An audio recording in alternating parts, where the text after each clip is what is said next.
جنت کے اندر داخل ہوگا، جس کو کہتے ہیں خاتمہ بالخیر۔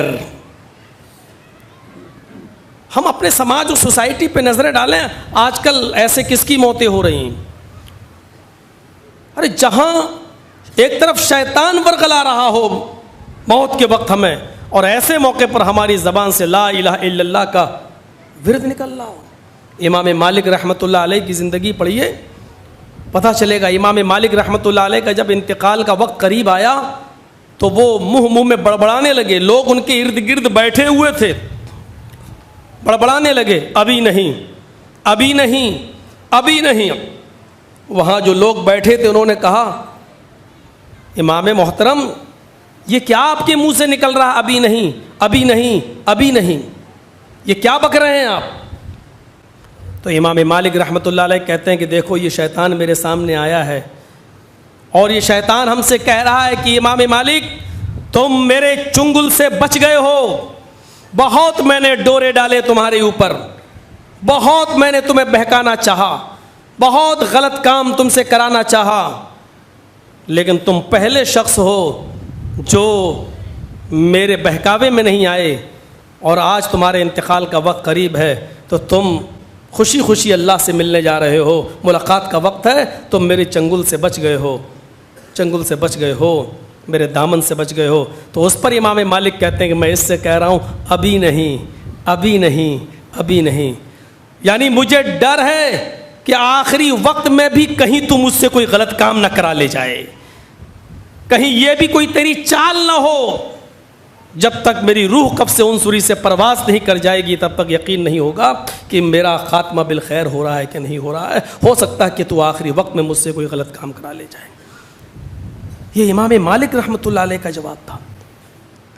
ہم اپنی زندگیوں پر غور کریں، کیوں بھیجے گئے ہیں یہاں پر؟ کیا ہم اور آپ جنت والے کام کر رہے ہیں؟ من کان آخر کلامی لا الہ الا اللہ دخل الجنہ، جس کی زبان سے آخری جملہ لا الہ الا اللہ نکلا وہ جنت کے اندر داخل ہوگا۔ لقنوا موتاکم لا الہ الا اللہ، جب تمہارے مریض بالکل مرنے کے قریب ہوں اور ان کے پاس تم بیٹھے ہو تو لا الہ الا اللہ کی تلقین کرو، یعنی ان کے پاس بیٹھ کر زور سے پڑھو لا الہ الا اللہ، لا الہ الا اللہ۔ بہت سے ایسے موقع پر بڑی جہالت یہ ہوتی ہے کہ وہاں بیٹھ کر جو عورتیں ہوتی ہیں، خواتین، وہ مرنے والے کے قریب بیٹھ کے کہتی ہیں پڑھ لا الہ الا اللہ، اس سے کہتی ہیں پڑھ پڑھ پڑھ لا الہ الا اللہ۔ اب کہیں غصے میں اس نے کہہ دیا نہیں پڑھوں گا، بھاگ یہاں سے، تو کیا ہوگا؟ حدیث کے اندر یہ نہیں آیا کہ اس کو پڑھواؤ، بلکہ یہ آیا کہ اس کے پاس بیٹھ کر تم خود زور سے پڑھو۔ جتنے لوگ اس کو دیکھنے کے لیے گئے، عیادت کے لیے گئے، تیمارداری کے لیے گئے، ان کو حکم دیا گیا کہ زور سے ان کے پاس بیٹھ کر پڑھو لا الہ الا اللہ۔ تمہارے زور سے پڑھنے کی وجہ سے شاید اس کو بھی لا الہ الا اللہ زور سے پڑھنے کی توفیق مل جائے، اور وہ بھی تمہارے پڑھنے کو دیکھ کر وہ بھی زور سے یا من ہی من میں اس کی زبان سے آخری جملہ لا الہ الا اللہ نکل جائے۔ اس کے پاس بیٹھ کر زور زور سے ہمیں اور آپ کو پڑھنا چاہیے لا الہ الا اللہ، لا الہ الا اللہ، لا الہ الا اللہ، جتنا حدیث میں آیا اتنا ہی، ورنہ کہ مولانا صاحب تو محمد رسول اللہ کہہ ہی نہیں رہے۔ لقنوا موتاکم لا الہ الا اللہ، اپنے قریب المرگ آدمی کے پاس جو موت کے قریب ہو اس کے پاس بیٹھ کر لا الہ الا اللہ پڑھیے۔ اب بہت سے لوگ کہیں گے کہ لا الہ الا اللہ پڑھ رہے ہیں تو محمد رسول اللہ بھی پڑھ لو تو حرج کیا ہے؟ تو پھر ہم کہیں گے کہ امام یا مؤذن صاحب نے ابھی جو اذان دی تھی انہوں نے لا الہ الا اللہ پہ ختم کر دیا، آپ محمد رسول اللہ بھی کہہ دیتے تو حرج کیا ہے؟ جتنا بتایا اتنا ہی پڑھنا ہے ہمیں اور آپ کو۔ اذان کہاں پہ ختم ہو رہی ہے؟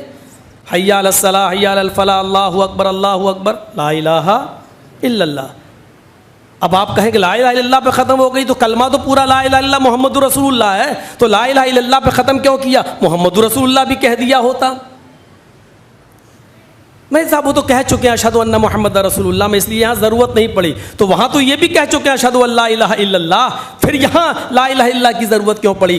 اسلام ہماری اور آپ کی عقل پر نہیں چلے گا، اسلام چلے گا تو شارع کے دیے ہوئے طریقے پر، جناب محمد رسول اللہ صلی اللہ علیہ وسلم کے دیے ہوئے طریقے پر چلے گا۔ ہم نہ اس میں سے کچھ بڑھا سکتے ہیں نہ ہم گھٹانے کا حق رکھتے ہیں۔